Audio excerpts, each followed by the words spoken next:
about you is that you have ambition to be great. My job is to coach you to get all that greatness out of you.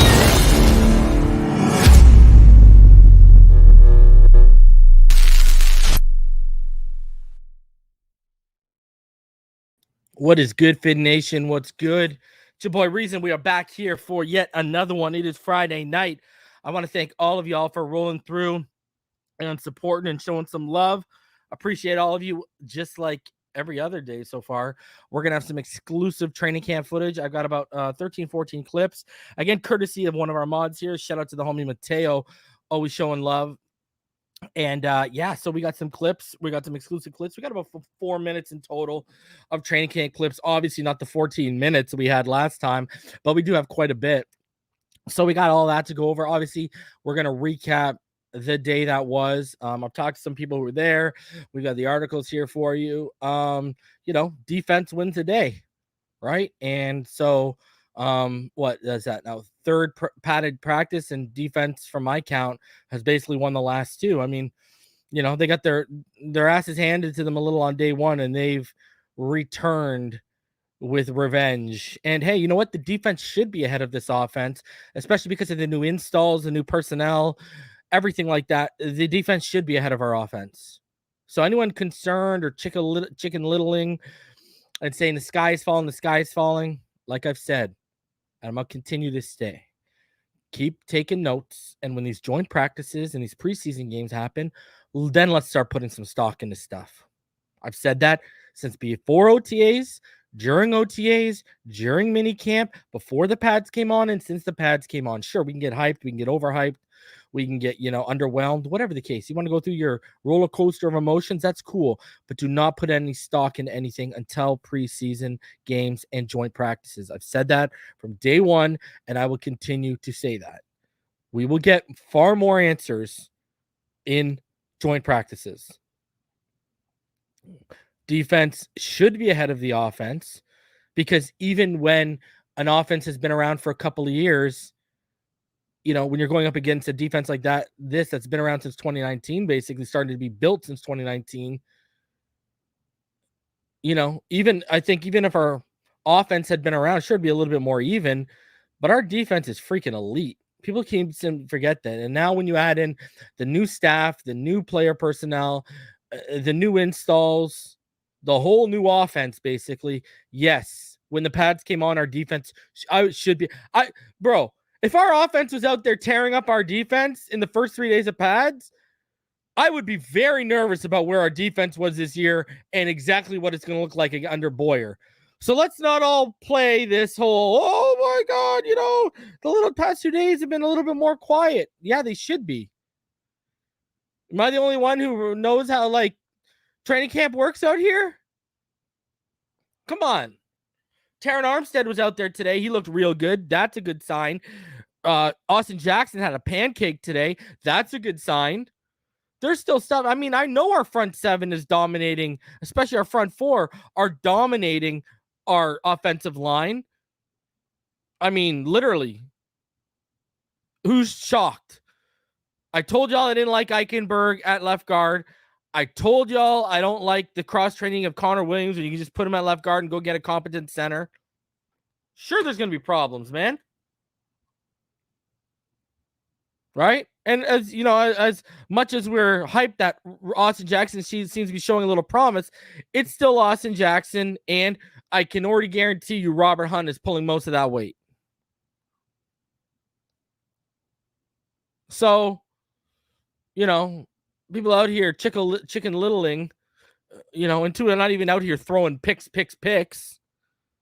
I mean, I've seen a lot of the footage. You see times like, I mean, you know, if you go back and you look at all that footage that I played on Wednesday night, I mean, you saw times where he's moving up into the pocket and he looked like he wanted to uncork it, but there was nothing downfield, so he took what the defense gave him underneath. And I've heard since before the pads came on that he's been super efficient on everything underneath. So, you know, I don't know. All of y'all who, it's funny. He's not uncorking it. He's taking what the defense is giving him. But all y'all, when Izukama didn't catch that skinny post or whatever it was, in one of the OTA clips that leaked, everyone's like, why didn't he take the check down to the right? No, you had the right sideline. Now he's out here taking what the defense is giving him. He's not forcing stuff. Well, he's up and down. Unbelievable. So, listen, I'm good right now. And ever since, people who hadn't even watched him after we drafted Skylar Thompson, okay, what did I tell you from the get-go? I said, everyone out here making it. What did I say? What did I say after the draft when people started joking around about Skylar coming for Tua's job? I said, well, if anyone who's watched him, Teddy needs to be more worried than Tua. But Teddy got so much guaranteed money that he ain't going anywhere, I don't think. But, Skylar chomping on Teddy's heels a little bit, but Teddy had a really strong day today, one of his strongest days, actually. So, hey, is what it is. The defense is going to be the defense. It's a top 10 defense in the NFL. A top 10 defense in the NFL that's been together for a couple of years now should be well ahead of a new offense, a new staff, and players getting familiar with each other in various different units on all the offensive side of the ball. Yes, they should be ahead of them. 110%. Anyone telling you otherwise has an agenda. All right. So, hey, it is what it is. Our defense looks stout. How is that not exciting? We're going to have that defense all over again, baby. Yeah, Nicholas, trading Teddy could be the route and move and bump Skylar up, because I think they're getting into a position where they're not going to want him to go on the practice squad. So maybe they do try and move Teddy. If a backup quarterback gets injured or an injury happens, God forbid, in training camp to another team's quarterback room, maybe Teddy's on the move. That good. I agree with you, Nicholas. Go get back some of that compensation we lost. We ain't getting a third or a first, but I mean, I'll take a fifth. You know what I mean? So, Adrian Brady's actually not playing against us. So it's Caltras time, baby. Let's go. Yeah, Skylar's been balling, man. I told y'all. I mean, I watch every quarterback that comes out, right?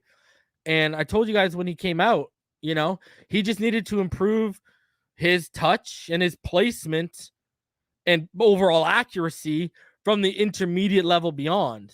But he's a very toolsy guy. Live arm, man. Live arm. Jethro says, I think Reason will have more subscribers than the Sun Sentinel. Oh, in practice, Adrian? I like that. Yeah, I'm hoping Brady suits up. Don't be... They better not be hiding Brady in practice, too. I could see them doing it. What does he need to do, really, right? Trade Gesicki for third, says Ronald. Brother. I fired off that stat, We used 12-man personnel 61% of the time last year. McDaniel used it 10%. And Gesicki's not, been a factor in the offense very much, albeit I'll keep going back to it. I don't know what they did in that dome when they kicked the media out. So I don't know if it was all of a sudden the Gesicki part of the playbook opened up. So, hey. But up until this point, yeah, Gesicki hasn't been a focal point, but I've been prepping y'all for this, man. I've been prepping y'all this for some time that this wasn't going to happen, right? And that he probably wasn't going to come back. Either way, if he played well, he's going to price himself out. If he didn't play well, he was still going to leave because we wouldn't give him as much as he thinks he's worth. We're literally damned if we do, damned if we don't.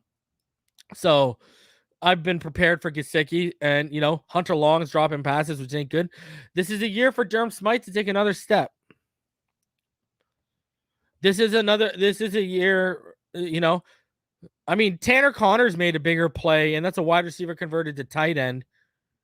You can check my Twitter, or you can check our last video where I showed you all the clip on that seam throw. Tanner Connors made a bigger play since this is a pad game on the Mike Gesicki. You would have thought. Justo. It's more so because he's 25, right? Skylar's old. Think about it. By the time he's a kid, potentially, he's not going to be a starter this year. He's probably not going to be a starter next year. No matter what, even if another team picks him up or trades for him, he's probably like a third year, potentially you could give him a shot as a starter. It's 28 by that time, right? Whereas you bring in a kid that's 22 and you groom him for 2 years, he starts when he's 24 going on 25. Bigger difference, right? So, I ain't sleeping on Durham Smythe, Robert. Durham Smythe's going to take another big step this year. Durham Smythe's going to be the reason why Gesicki's out the door. He's cheaper, more reliable, better blocker, and can do much more stuff in this scheme in terms of, whether they want to chip and leak them, whether they just want him to straight up block, whatever the case. You know what I mean? There's a lot more stuff you can do with Durham Smythe, and you're going to keep the defense a lot more honest with Durham Smythe than you are going to with Gesicki at this point of his career. Mike Gesicki right now is a big slot. He's a glorified big slot. No, I don't think Gesicki's a top 10. I've said that for quite some time.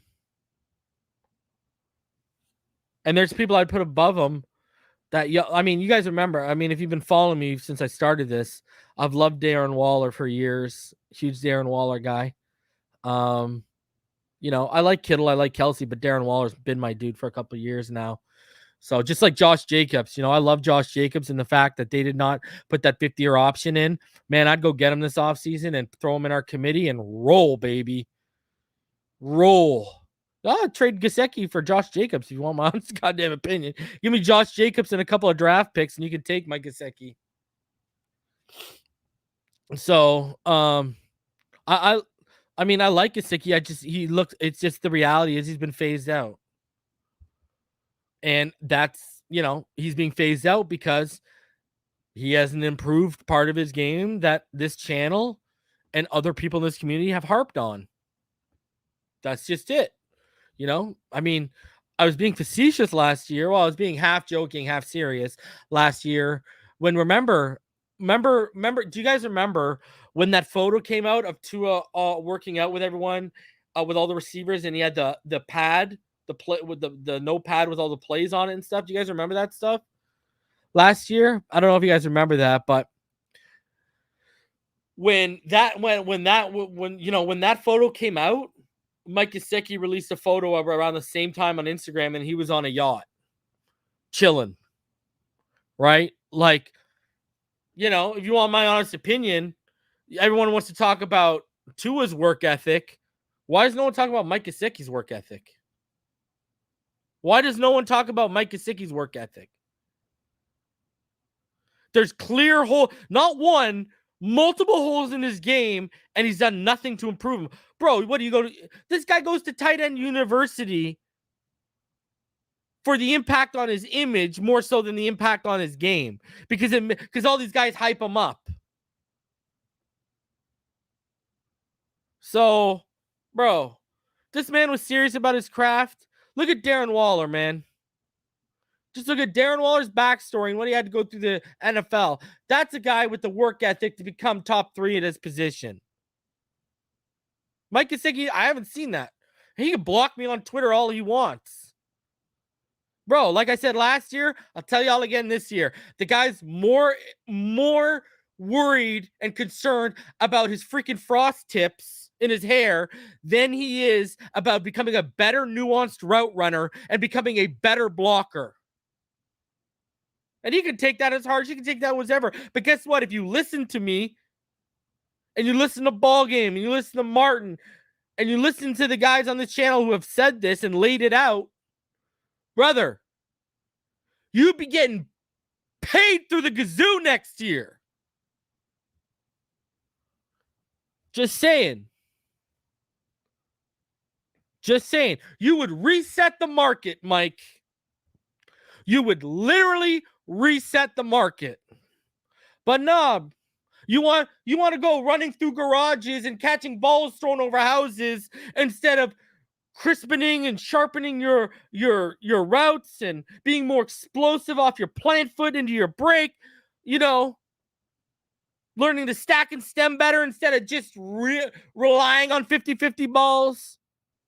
No. But no, we want to go try and go viral on Instagram by running through a house and catching a football. Bro, the fact that Flores was harping on Tua overall a little stiff and was looking at this guy doing this kind of crap and not honing his craft boggles my mind, huh? Boggles my mind. Because you know what? Guys, Austin Jackson, look at, guy's been struggling for 2 years, but he's still putting in the work, still plugging it away, and he looks like he's improving, still getting better. Gesicki looks like he's flatlined in terms of his ceiling. That's what he looks like right now. And now, we got the proper people in place that, my guy, if it ain't happening under this coaching staff, it ain't happening anywhere. And Durham Smythe's cheaper, better worker. And you know why I know he's a better worker? Because he's gotten better every single year. Every year, Durham Smythe's trajectory has been upwards. Gesicki's been like, blip, all right? That man, now, for albeit, evidence has come out to support that our offense was meant for one person, i.e. Jaylen Waddle, and that's why he disappeared after week 8. Evidence supports that. We saw Mike Gesicki go to the sideline and say to Flores, after you made a big catch, that's what happens when you throw me the ball, which adds even more support to that evidence potentially. So I don't know. Hey, in practice, they could just be focused on that stuff right now. Don't throw him the ball. Let him become a better route runner. Let him get open himself. Let him block. We know what he can do as a pass catcher. Maybe they're working on the fundamentals and fine-tuning and stuff. I don't know. But like I said, we'll see what happens throughout the season. If it ain't happening with this staff, I don't know if it's happening. I don't. And Durham Smythe's just going to continue. And, Hunter Long's opening the door for you, Gesicki. He's dropping footballs. He's looking a little behind. And like that year where he got hurt last year might have set him back a little bit more than we thought. The door's open for you, Gesicki.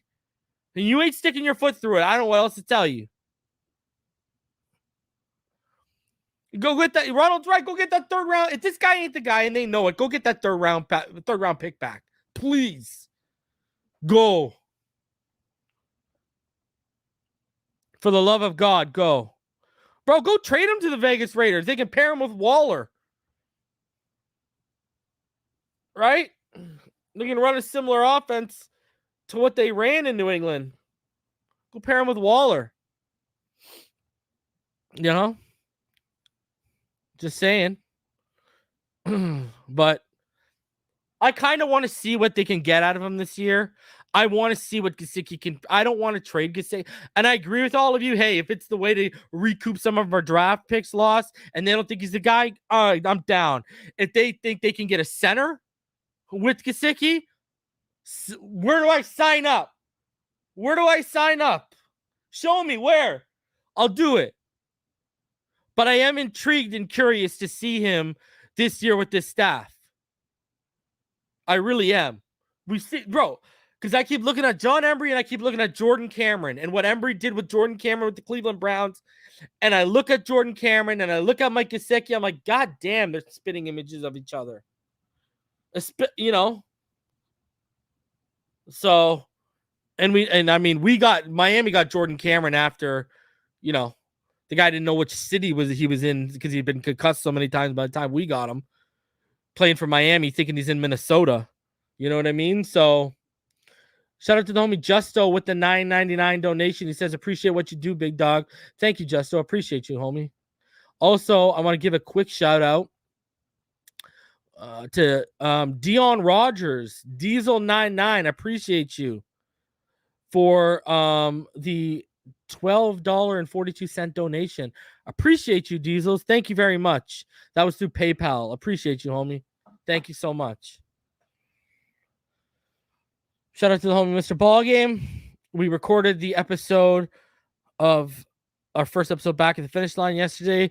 The contracts are signed, sealed, and delivered with our new platform, the BLEAV Network. So that episode is going to be coming very shortly to you guys. So get ready to be on the lookout for that. I'll eventually update the links in the description. For now, it just says coming soon, but I will update the links for you guys. All right. That all said, let's get into everything tonight. We got quite a bit to go over. Again, we got 13, 14 exclusive clips from training camp today, courtesy of one of the mods of the channel, Mateo. Thank you very much, sir. And they're exclusive to Phinside The NFL. Only place you're going to see them in their original here is either on this channel or on my Twitter. So, because there will be a few I post to Twitter after the fact. But I want to give you guys the first exclusivity because, hey, y'all, the Phinside fam, you get it first. And then, yeah, we're going to recap, review the day. Then we'll get into the footage. Then I want to go over Terron Armstead and Jaylen Waddle's media availabilities. Terron's only 7 minutes. Jaylen's only 4. They say some things I want to talk about. Yeah, and then I want to just go over some of the key points McDaniel said today in an article that Barry Jackson wrote laid out instead of watching the full 23-minute media availability with you guys. So, and then obviously we'll roll the highlights like we always do every time. So, with that said, let's get into it, ladies and gentlemen. Starting off, as always, with who I think is the best in the game. Barry Jackson says Tyreek Hill stands out again at day 8 of Dolphins training camp. Notes and highlights. Day 8 of Dolphins training camp featured more excellence from Tyreek Hill, the defensive line having the edge on the offensive line for another day, and sharp throws from Teddy Bridgewater. Yeah, man, I heard from people that were there that it was Teddy's best day. Stars of the day, Hill. This is recording after sitting out Wednesday as part of a maintenance program for veterans. He caught a 20-yarder over the middle early in practice, then caught a short pass from Tua Tagovailoa in the back of the end zone, and another short pass from Skylar Thompson for a touchdown. Then he caught a 25-yard pass from Tua Tagovailoa. Bridgewater, the backup quarterback, had several sharp throws for chunk yardage. Kicker Jason Sanders, who's apparently been lights out in camp. Maybe it was a holding issue, so I apologize to anyone I mocked for that. He has been very, very accurate on field goals throughout camp. On Friday, he hit from 31, 35, 38, 43, 48, and 51 without a miss. Bro, I want people to realize we lost games. If you look at, if you were to look at from a betting perspective, like just our team from a gambling perspective, not a fan perspective, we lost games on Sanders' point swings last year. So we need those back, man. We need those back. Let's go. Emmanuel Ogba, Christian Wilkins, and Zach Seiler had good days against the run. And Nebraska rookie Ben Still continued to put good work on tape. Bro, that guy's name's been popping up for quite some time. And that was a UDFA that I didn't expect anything from. Ogba and Wilkins each had sacks on Friday. Bridgewater delivered a missile to Hill over the middle for a 20-yard gain, beating Tino Ellis. So Ellis got beat by Trent Sherfield in that one-handed pass that I showed you guys. Now Bridgewater and Hill beating Ellis, so Ellis getting worked right now, rocking Ricky's old number 34. Bridgewater showed good touch on a 25-yard pass to rookie Braylon Sanders. Yet another Bridgewater play on this one. He scrambled for 6 seconds, avoiding a pass rush, and then found tight end Hunter Long over the middle for a long gain. So there you go, Hunter. Center Williams snapping remains a work in progress. None have sailed above the quarterback's head or rolled to the ground, but he had 2 very high snaps on Friday. Okay, this is why that's a problem, guys. You're going to say, but reason. You showed me clips where, Tua handled it and he got it out. Yeah, we got a quarterback with a quick release that starts. But Skylar Thompson and Teddy Bridgewater, if they have to play at some point in this season in a rhythm, timing-based offense, you can't have that.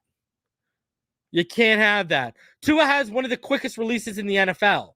That's why when you've seen clips where he's mishandling, no, he's not mishandling, but he's handling bad snaps, boom, it's out as soon as he gets it. Plant throw, done.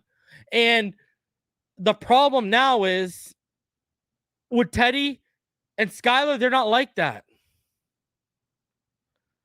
So that snapping needs to be on point. And I'm going to tell you, I'm going to keep saying it. People are all worried about, McDaniel was brought in to fix Tua. Don't think for one single solitary second he didn't show them who he's going to bring in an offensive staff, or at least a layout of the guys he had in mind, because he pretty much got everyone, right? He pretty much got everyone. The only one that we were playing with that he didn't get was Fangio, all right? And then they stuck with Boyer.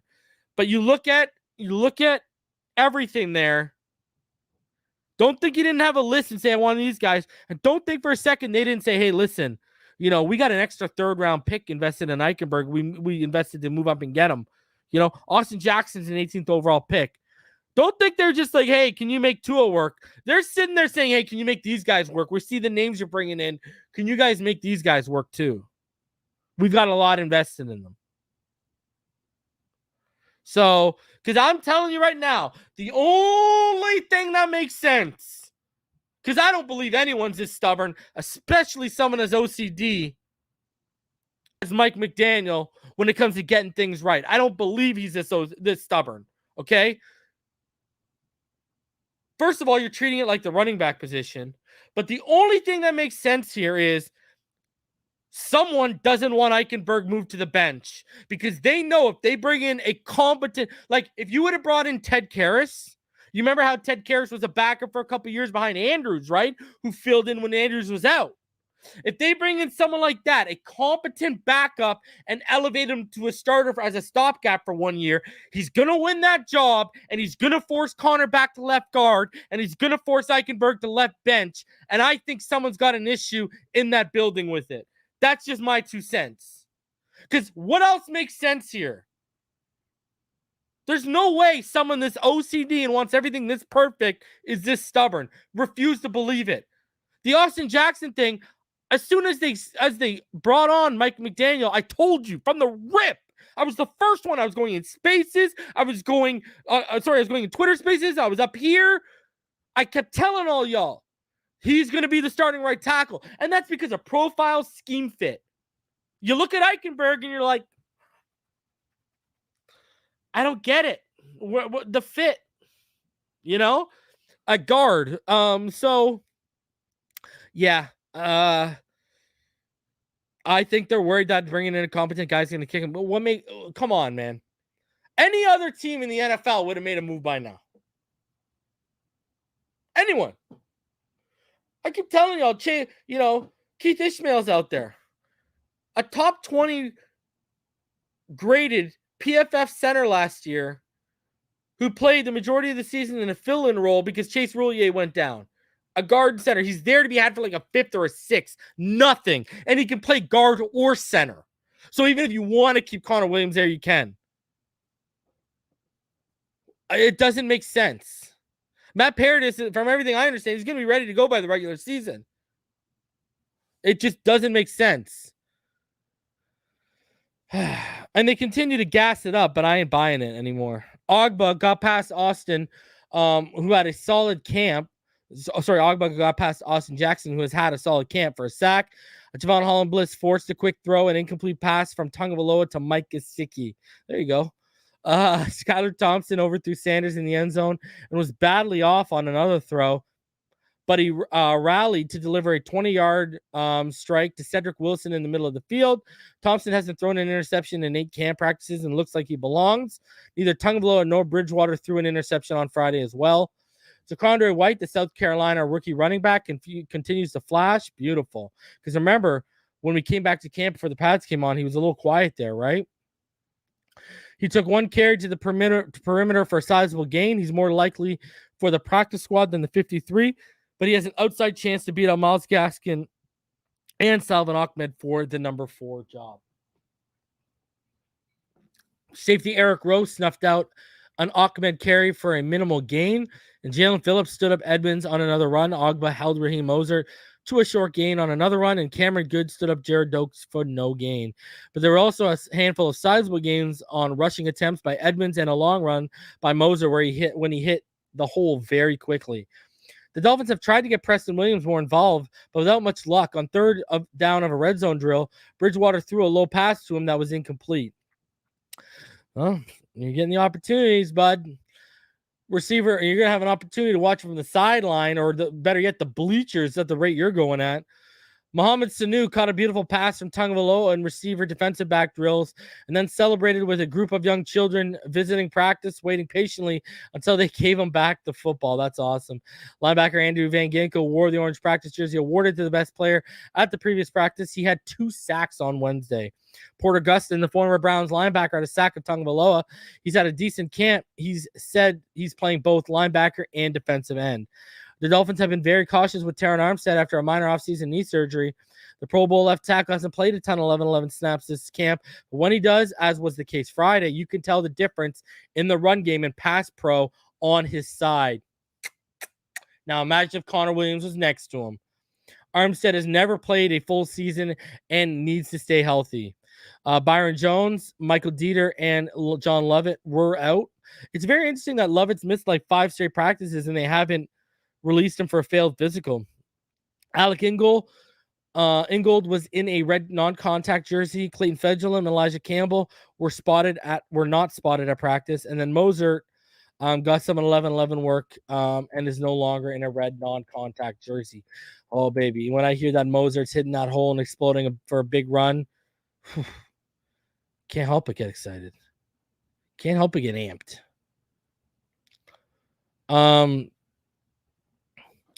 From the Sun Sentinel, Terron Armstead, impressive in padded practice. Terron Armstead chip blocked the defensive end to the offensive guard, and then the Miami Dolphins' new left tackle sprinted about 10 yards downfield on a right side run to seal off the outside linebacker during Friday's early 11-11 period. It was the first time the Dolphins' big ticket free agent edition participated in 11-11 session wearing pads, and he was seemingly testing out his surgically repaired knee. The 10-year veteran, the Dolphins signed to a 5-year, $87.5 million deal, which guaranteed him $30.1 million, has sparingly participated in practice, much less 11-11 work. So it's good to see Armstead on the field and moving like the elite athlete he's known to be for a handful of snaps. This is a process, said Armstead, a 3-time Pro Bowler. We are building up to peak performance. Armstead missed 9 games last season because of elbow and knee problems he played through, and the thought process has been to get the 31-year-old ready for September 11th opener against the Patriots. And we'll go over everything he said in his media availability. Next week's joint practice against the Tampa Bay Buccaneers, which features one of the best defensive lines in the NFL, might provide him a better indication of exactly where he is if he participates. Observations from today: Connor Williams and Danny Paikey, 2 of the 3 players handling the snaps at center, are each struggling with erratic snaps that are off the mark. Tyreek Hill returned to practice after sitting out Wednesday's session with a maintenance day and picked up right where he left off. He caught a touchdown in the back of the end zone from Tua Tagovailoa during Miami's goal line session. He'll finish the day with 4 receptions during 11-11 work. Xavier Howard locked down Hill during one-on-ones, continuing his dominance during their daily battles. Man, the fact they're giving you that show for free, beautiful thing. While Howard doesn't have the same level of efficiency defending Hill during the limited 11-11 reps he participates in, the one-on-one periods have been a showcase for the Pro Bowl cornerback's superior technique. John Jenkins continues his run as a defensive lineman who can't be stopped during one-on-one drills against offensive linemen. Jenkins also had a nice backfield stop on Sony Michel run during team period. Kicker Jason Sanders went 6 for 6 on field goal attempts, with his longest going for 52 yards. Teddy Bridgewater's stock went up today, as he doesn't have a reputation as a sensational practice performer, but he's progressively making strides in the West Coast offense and was the top performer among the quarterbacks during Friday's session. While all of Miami's quarterbacks took would-be sacks during the heavy blitz day, Bridgewater had a knack for getting the ball out just before defenders crashed on him. One of his completions would have turned into a 65-yard Braylon Sanders touchdown. Stock down, Austin Jackson. The Dolphins starting right tackle has had a respectable camp so far, but the way Emmanuel Ogba manhandled him all practice hints that the introduction of pads might be the equalizer. Jackson seemingly struggled on his pass sets, and the run game was less productive than usual on the right side during Friday's practice. During second and third team reps, Jackson could be spotted working on his technique on his own.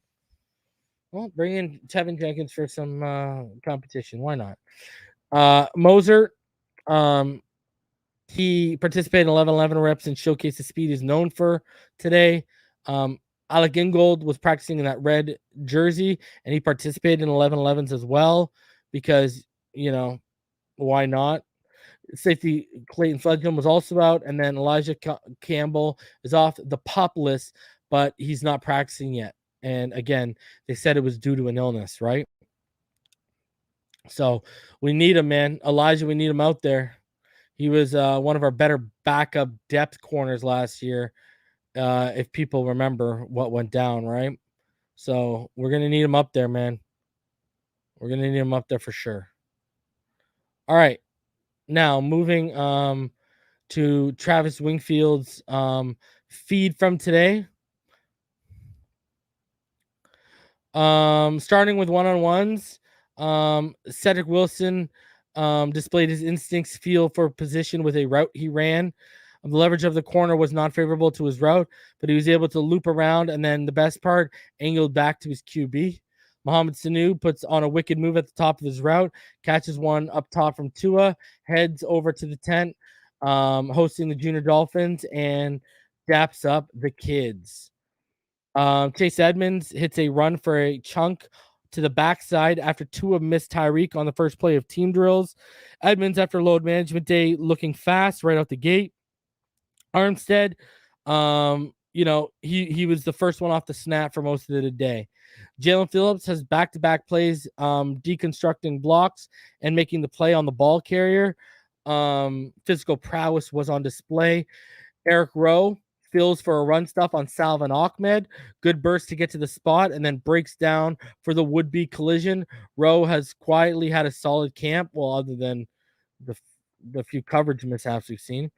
Edmonds continues to impress, takes the handoff and hits a stutter, which pulls the backer inside, then hits the accelerator to the outside. Patience, vision, burst. Consistent traits showed by Edmonds all camp.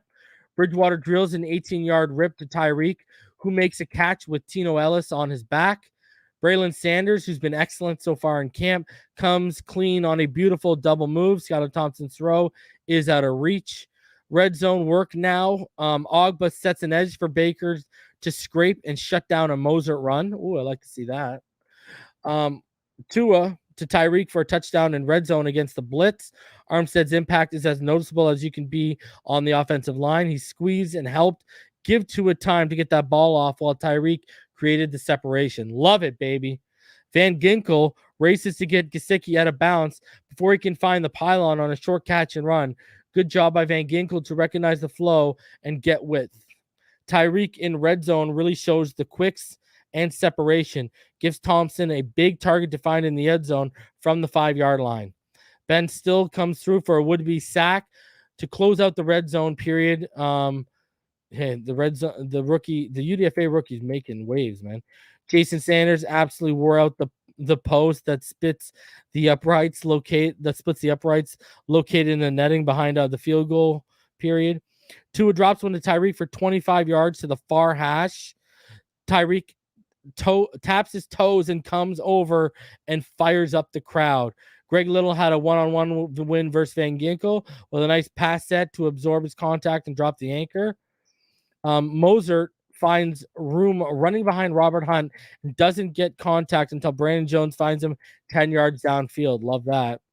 Seiler disrupts the timing of a run play with a quick win and tag off in the backfield. Ben Still with another play, this time displaces his man with a knockback to force the back to bubble. Wilkins and Ogba converge for a sack on Tua. Wilkins throws his hands up as if to say it was his. Nice recovery by Tua on 3rd and short conversion with a pass to Tanner Connor. He stumbled a little bit coming out from under center, flees to his left and finds a tight end for a first down.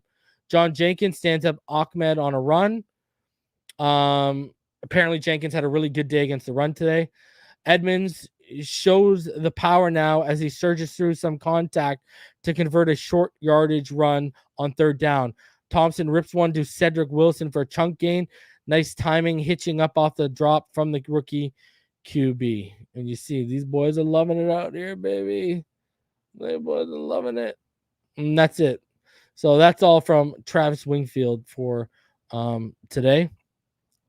Now, heading over to Sports Illustrated, SI.com, Elaine Papar. He said Dolphins Camp 2022 practice observations. There were some positive developments in terms of player participation when the Dolphins returned to practice at the Baptist Health Training Complex on Friday. On this day, easily dominated by the defense, it was rookie Kellen Deach who was tasked with firing up the fans for the start of practice. With that, let's dive into the practice report.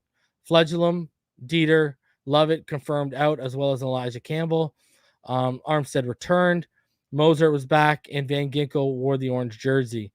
Ogba was among the many standouts on defense. He got around the corner for what would have been a sack Tua Tagovailoa, and on the very next play, forced Tua to scramble out of trouble.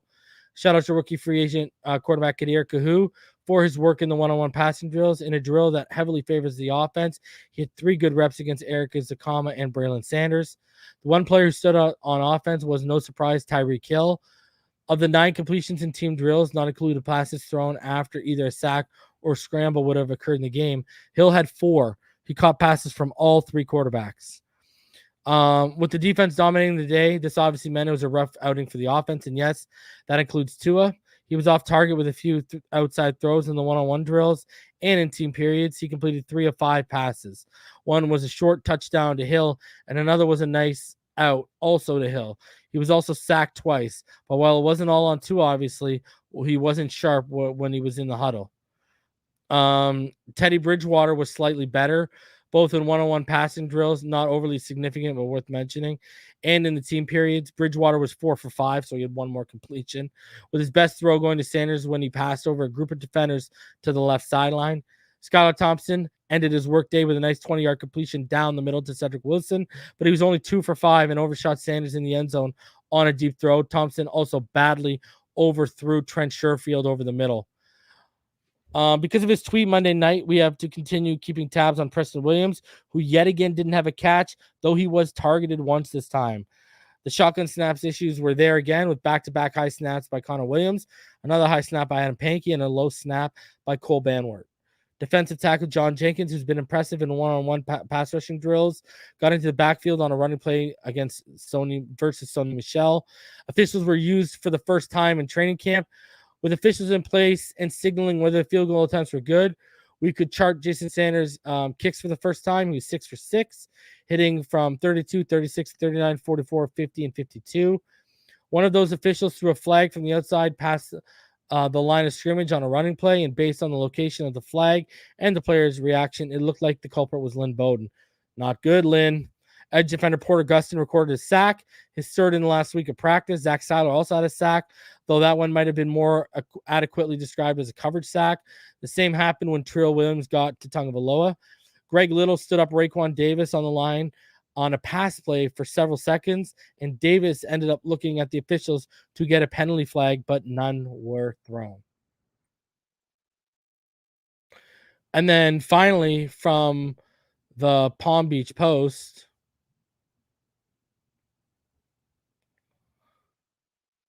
this is their recap. The Dolphins entered Friday with 3 practices left before heading to Tampa for joint practices and a preseason opener. There'll be, starters that end up playing in preseason game 1, and there'll be starters that won't. McDaniel noted that while reps for top players are important, you're also trying to figure out who's going to be on your team. We take that very serious. McDaniel said the center guard, Michael Dieter, is not far away from a return. There are some things we noticed in practice. Terron Armstead, Tyreek Hill, and Chase Edmonds returned to practice after active workload management. AVG had the orange jersey. These are the officials at Miami practice today. The 2021 penalty. There were ones. And Jaylen Phillips continues to make plays, showing growth. Teddy Bridgewater connected in the middle of the field with Tyreek Hill, who continues to catch everything and elicit oohs and ahs from the crowd. Hill dunked the football after a 6-yard catch from Tua in a red zone drill. Porter Gustin had a sack of Teddy Bridgewater, and Braylon Sanders caught a long touchdown pass from Teddy Bridgewater. All right, let's get into the clips from today. Oh, we got a ton to go over, actually, clips-wise. So let's go over these for you.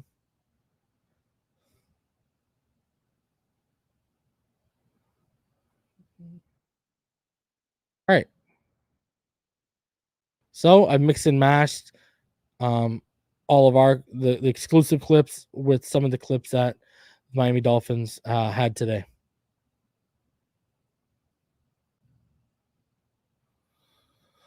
So there you go. You got McDaniel. You got the boys running out onto the field, getting ready for the day. You hear this? The fans were loving them coming out on the field. No recording right there. I love it. You might get a shot at the sign before you do it. Yep.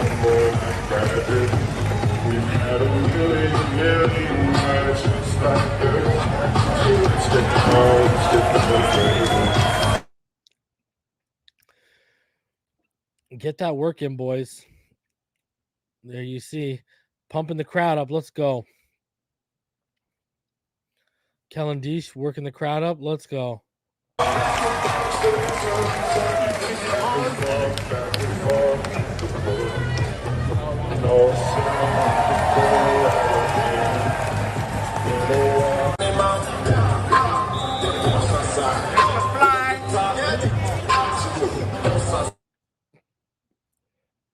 Just doing some stretches, baby.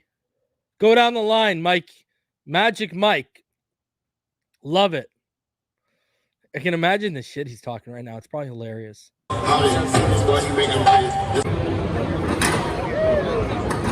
Working those pads, baby. Working those sleds.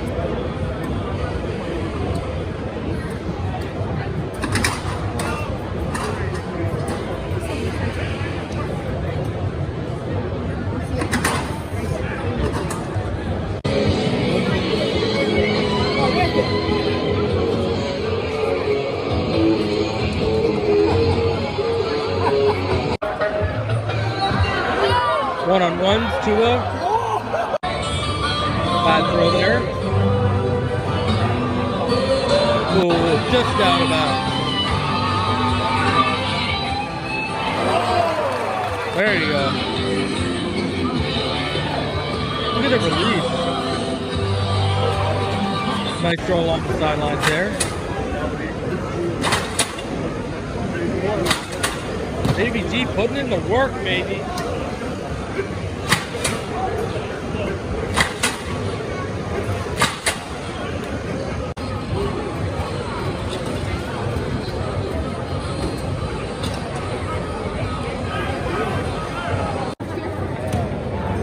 All right, here we go. Ooh. Placement by Tua there, not great. Red zone drill. Woo! Back in the end zone, baby. There you go.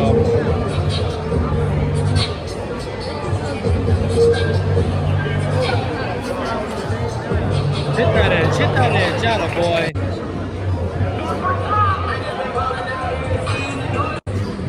Two on the move, forced out.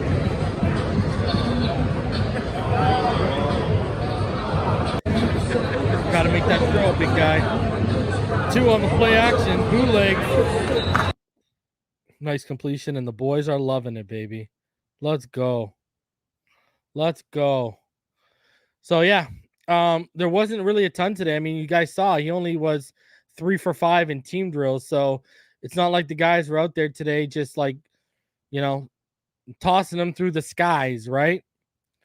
So, that O-line though, that O-line today was, you know, they got the work from the defense. Let's put it that way. So Josh Boyer doing his job, guys. Smash that like button. Subscribe if you're new. All right. We are almost at 9,000. Let's get there. We are under 400 away. Let's get to 9,000. Appreciate all of you guys for supporting. That all said, let's get into the media availabilities today. We'll start out with Jaylen Waddle's media availability today, and then we'll get into Terron Armstead's. This is what Jaylen Waddle had to say today, guys. We talked about it a little bit last time, but the contacts, what exactly do they do? Well, these prescribed, so it's like regular contact, but they put a little tint on my eyes for the sun and things like that. Oh, it's just it's literally to see. Yeah. That's it. What's it feel like to kind of hear all these kids kind of screaming your name, man? I mean, it's good. I'm going to go over there and hang with them for a little bit before I go to meetings and stuff, but it's pretty cool. Jaylen, I wanted to ask you about Coach Wes Welker. Yeah.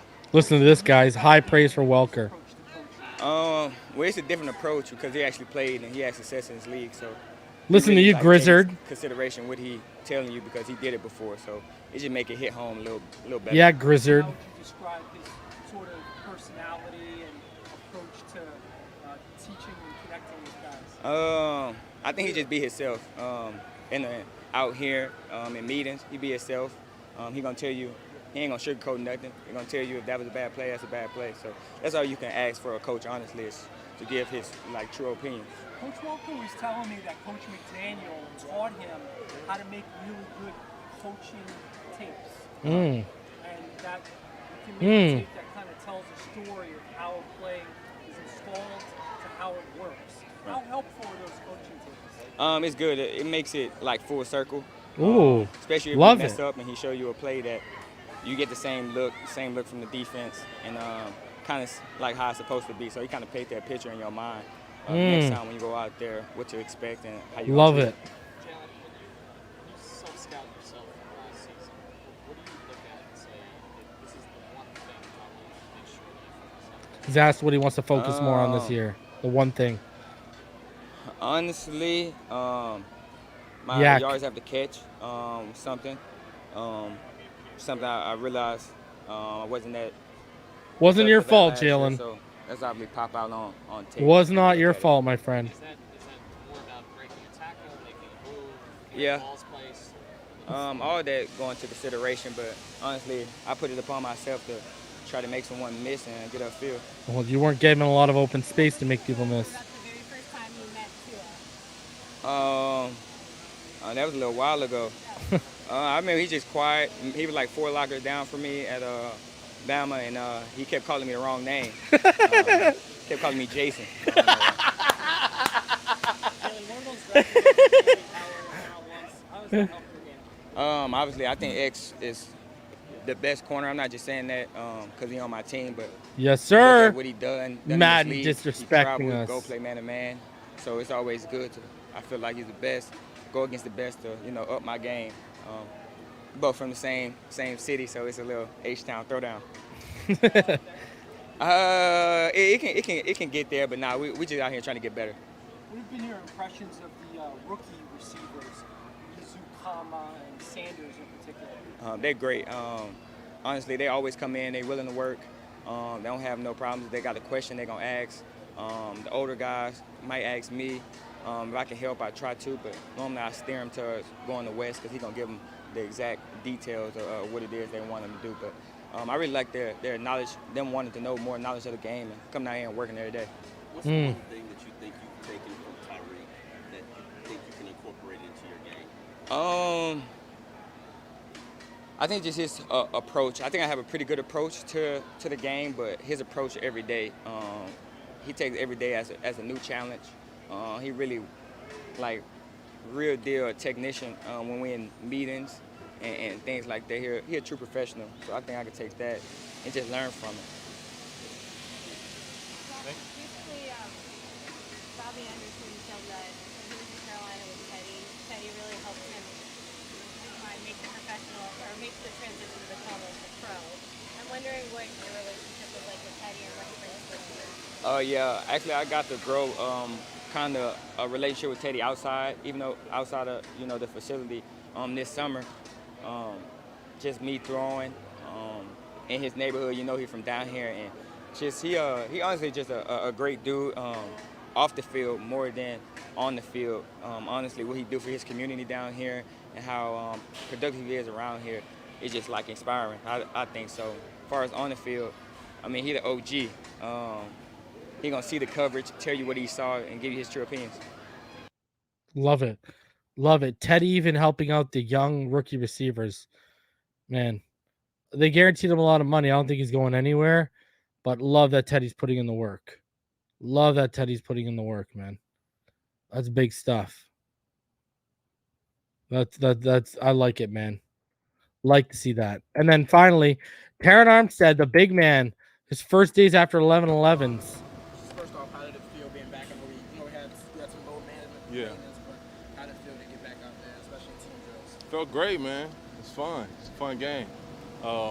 Getting back out, feeling well enough to get back out and participate, being with my guys, competing against the defense. It was fun. I was curious, when you have this, I know you said you did a similar maintenance program in New Orleans. Yeah. But just how does that, knowing that you have a quote-unquote day off to practice, how does that maybe change the process, or do you do anything differently to make sure that maybe the mental side of the game is still sharp there? It's a key word, process. You know, understand all this is a process. This entire segment of the season is a process where we're building up to get to peak performance and be ready, you know, when the real live action starts. So, you know, if you're not doing full 11-on-11 drills, you know, you got to attack that process in a different way. That's weight room, that's training room, that's, you know, so whatever the task is that day to improve, just taking care of that. Terron, you obviously have nothing to prove. You've proven you're one of the better players in this I appreciate league. that.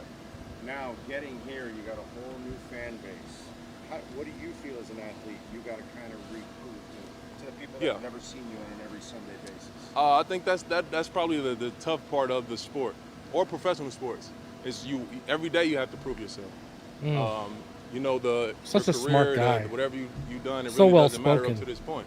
You know, you got to come with it every day, and that's the hard part of greatness or success is that consistency. Yes, Getting to that sir. level every day, Preach. whether I know or you know that I can go out and do it and perform, you got to come with that mentality every day to show and prove. How do you compartmentalize when they're constantly measuring all of you by the salary that you make, with cap space you take, and all those kind of things? Yeah, I mean, I don't really know where that takes place. In the building, in the locker room, on the field, we all go out try to perform with one goal in mind, and that's to win. So, you know, we're not discussing salary caps or anything when the play's going on. Just trying to perform, execute, get the job done. So, what's been your impression, specifically in team drills going against that defensive front?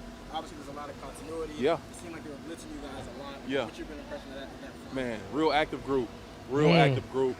That's what he says about our defense. Highly talented, a lot of skill.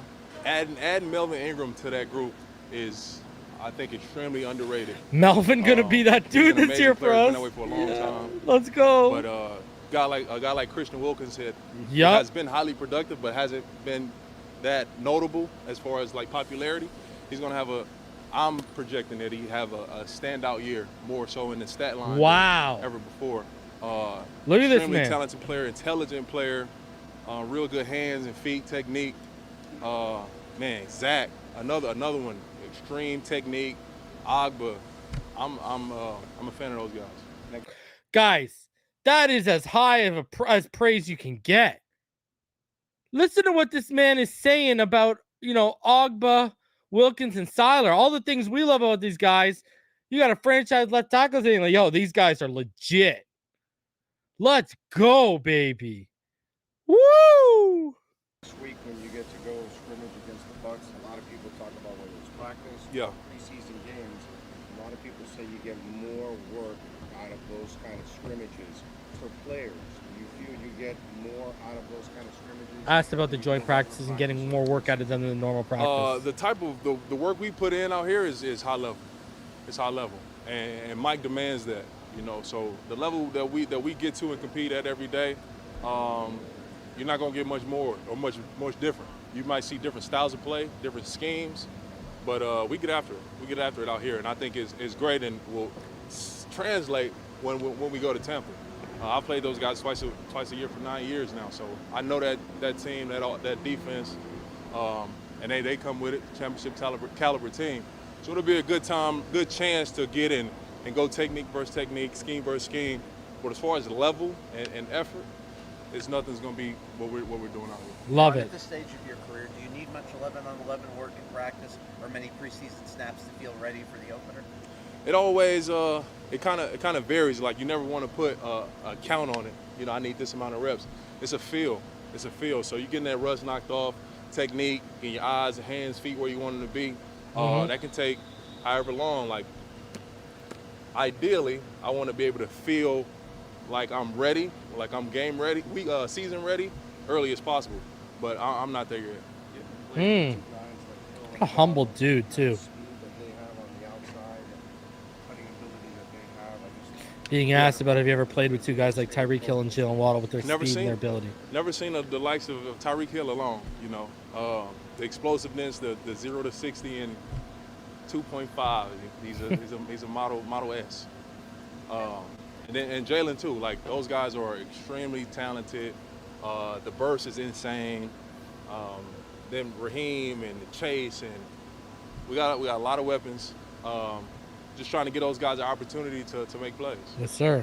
As great players you've been, obviously, you've had some tough luck too, unfortunately, with the health. Is that something you think about ever in terms of, boy, I would really like to play every game in a season? Is that something that ever crosses your mind? Absolutely. This is my job, man. This is what I do for a living. It's how I feed my family. It's how I make my life, you know. So that's what, ideally, like, this is all I want to do is play. All I want to do is play. Unfortunately, we don't always get to do what we want to do, you know. So my injuries have been in result of a lot of different things. More so compounding, coming back too early and all those good things. So Mike and Kyle, the rest of those guys have been Kyle's the athletic trainer, and guys. cognizant of everything that I've dealt Kyle with Johnston. previously.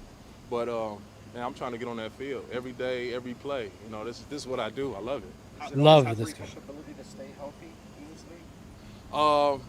Listen, it's 100% injury rate in the NFL. Yeah. It's a guarantee. Now, the severity, the magnitude of the injury, you try to prehab, do all this preventative work that I'm definitely tapped into. You know, the nutrition, the mobility, all those. Ball game, where you at? Everything that you possibly can do. Then it's control what you can control. I just got to pause it before they ask the final question here. Ball game, where you at? What do we always say? Right? There's a difference between being hurt and injured. Throughout an NFL season, no one's going to finish a season at 100%. You're going to have to play through the hurt. There's a difference between being hurt and injured. All right? These guys, they got to play at 70, 80% by the end of it. It's the guys that start getting to, 60% and below when you start worrying about where their body's at. No one's ever 100% in the NFL. So everything Terron Armstead is telling you guys, he's not making excuses. He's telling you all the truth. How difficult has it been to take a cautious approach to your practice participation and just be guarded and careful about it? I wouldn't say it's a cautious approach because, like, once you're in there, you got to go. You got to go. Yep. I think it's being smart and not just jumping right in, especially coming back from some off-season work and getting healthy. Like, if I just was coming in fully healthy, I think my rep count would be different. But it was more so of a ramp up, with the different studies in science and health technology. This has been proven to be most effective. Love it. Love it. So, he respects the fact that he's easing it in with his body, shaking off that rust. And when he gets that feel that, I'm ready to go, I'm in season shape, let's go, we're not going to need to see him on the practice field. Just put him out there in the first whistle in September when it matters and let him roar, right? So finally, guys, for you, before we get out of here, final little piece here. I just wanted to go over some things that McDaniel said today. So McDaniel in his presser today, he suggested that he didn't have any discussion with his team about the NFL's discipline of the Dolphins for tampering with Tom Brady and Sean Payton. You could say a lot by saying a lot or not saying anything at all. McDaniel said Friday, players are owed complete and utter focus on that. There's power in not giving legs to something that doesn't affect those 2022 players. I wouldn't do them a disservice by not giving 100% on things that are important to them. Asked about the team's tampering with Tom Brady before his arrival and how it might affect Tua Tagovailoa, McDaniel said, Tua speaks to me about how confident he is. I know his teammates are very confident in what he's developing. I wouldn't see anything from Tua that would suggest he's affected in the slightest by things he can't control. Depth issue. The Dolphins have considerable depth at running back, receiver, and tight end, and some players aren't going to get touches they deserve. In deciding what players to re-sign or acquire, did McDaniel and General Manager Chris Greer discuss the issue of who or who would not likely be to make waves if they didn't get a number of snaps or touches they want? Not particularly, according to McDaniel. Competitors by nature compete. They have a yearn to have the ball. I try not to have preconceived notions about how players are going to respond, how things can snowball. Some days you won't have any opportunities. Some days you will. It's not a matter of trying to avoid that. It's getting the vision of what good football takes. There's never a team that hurts because of too much competition. Adam Shaheen, Mike Gesicki, Preston Williams, and Lynn Bowden Jr. haven't received a lot of touches in training camp. Williams complained on social media during a media session, asserted that he hasn't received the opportunities he deserves. He said Tuesday that he hasn't asked for a trade, but would discuss the situation with his agent. Bye, Felicia. The playing time issue becomes a question of tight end because the 49ers, with McDaniel on staff, used tight ends just 10% of the time last season. So the number of snaps Gesicki, Durham Smythe, Hunter Long, and Adam Shaheen would, if they make the team, could drop. Remember, we used 12-man personnel 61%. They used it 10%. Is McDaniel okay with players expressing disappointment on social media? One thing I talked to the team about is I see better than I hear. McDaniel addressed other issues on Friday. McDaniel said some starters will play in the preseason opener on August 13th at Tampa Bay and some will not. He said there is concern about cornerback Byron Jones continuing to progress from his return from a lower leg surgery, but not on any concern about his availability about the regular season. We're confident how he's rehabbing. If he has a setback, then there would be a concern, McDaniel said. On the release of Adam Butler, who was a key backup last season but was cut this season after failing physical, certain things within the injury forced the hand with that direction. We are very confident in a lot of young players that we're developing and very confident in that room in general. Depth behind starter Raekwon Davis is obviously not as strong without Butler. Besides Davis, John Jenkins, Benito Jones, and rookie Ben Still can also play nose, and Ben Still's been having a good camp. McDaniel said he's fascinated by the battle between Tagovailoa and safety Javon Holland. There's an odd thing to say in regard to a safety and a quarterback, McDaniel said. Javon plays all over the place. He communicates the defense. He's athletic and has a lot of skills. On new center Connor Williams, occasional snapping issues. I'd be concerned if he didn't work at it. I'm very confident in how far he's come. He said Michael Dieter is feeling better. He has been out since the start of day 2 of training camp. McDaniel expects Dieter back sooner than later, perhaps sometimes this week. We're trying to be pragmatic. In the meantime, there's been some great snaps from a couple other players because of his injury. Really challenged the guys to take advantage of opportunities. Cole Banward and Adam Pankey are among those players taking snaps at center per the team.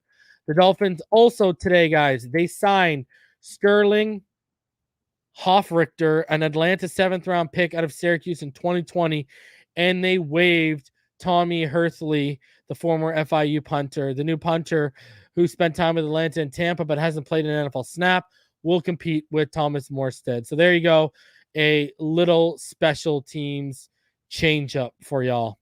428 of you in the room. Smash that like button. Subscribe if you're new. Appreciate y'all.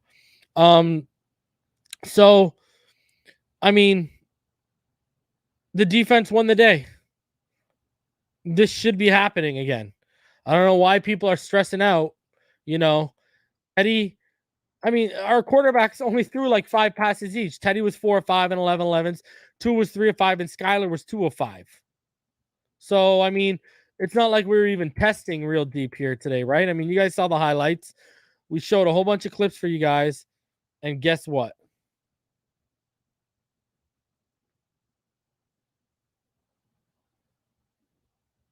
You know what I mean? So,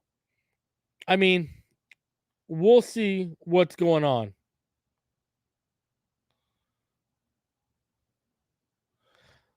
We'll see what happens. I think this year, this year we're in for something special on both sides of the football. Iron sharpens iron. There's no other defense I'd rather this team be facing in practice. And again, like I've said, keep taking notice of things. But next week against Tampa, we can start putting stock into things in joint practice and during the preseason game. So, again, I agree with what Strictly Sports said. Like I said earlier, I'd be more concerned if our offense was lighting up our defense. If our offense was lighting up a defense, a brand new offense installed, a new staff, a ton of new personnel in every unit other than in quarterback, we got 2 quarterbacks. And we were out there ripping up our defense that's been together for a couple of years and only been added to over the last 2. Yeah, I'd be worried that our defense is about to be a problem for us.